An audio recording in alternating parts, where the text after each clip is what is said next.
In the last video, we saw that the primary function of a computer or a CPU is to perform or execute a program or a set of instructions in order to perform various operations on data. Now, this data on which the operation is performed is basically stored in the memory. The CPU, whenever it requires the data from memory, it gives the address to the memory, and the memory returns back the data stored at that particular address.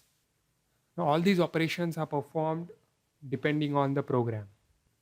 And there are also input. Now, whatever these operations are performed, for human to understand what is going on and also to provide inputs from the user to the CPU, we have IO devices. So I think this is what we are forming here is basic computer architecture, which you may have studied before. So basically it takes data from IO devices from the user and also gives data in a user understandable format from output devices like monitor and other things. And the CPU actually performs the operations on this data from the memory, and it does according to the program written. Now we need to understand something about von Neumann architecture and what is the feature of von Neumann architecture. Let's get back to the history. In 1940s, when the general purpose computers were made of vacuum tubes, at that point of time, the process of entering the programs in a computer or in CPU was very tedious, and it was supposed to be done manually.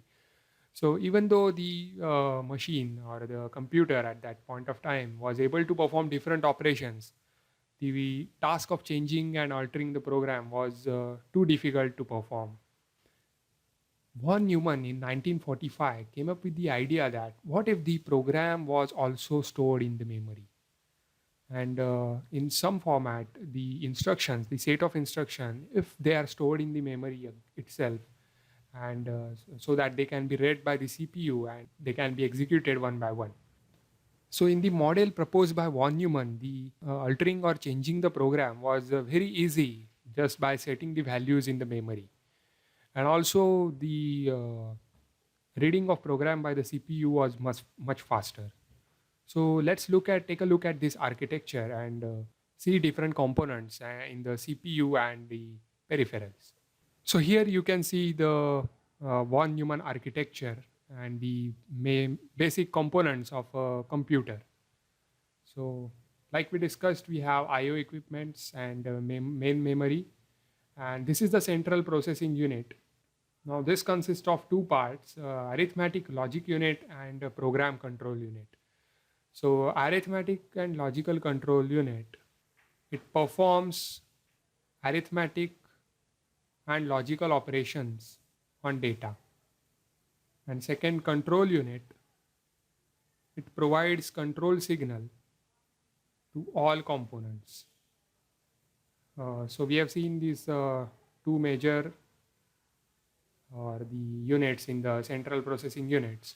There are also temporary registers present for the data handling purposes, which we are going to see in the next architectures we study. But this was the basic von Neumann architecture which he proposed in 1945. Now the most important feature in this architecture is that this main memory, this consists of both instructions as well as data. The main memory consists of instructions and data. This is the main feature of von Neumann architecture. So this memory unit basically stores all information in groups of memory cells, and each memory location has unique address and can be accessed independently by CPU. So basically CPU reads the instructions from the main memory as well as it accesses the data for the operations to be performed.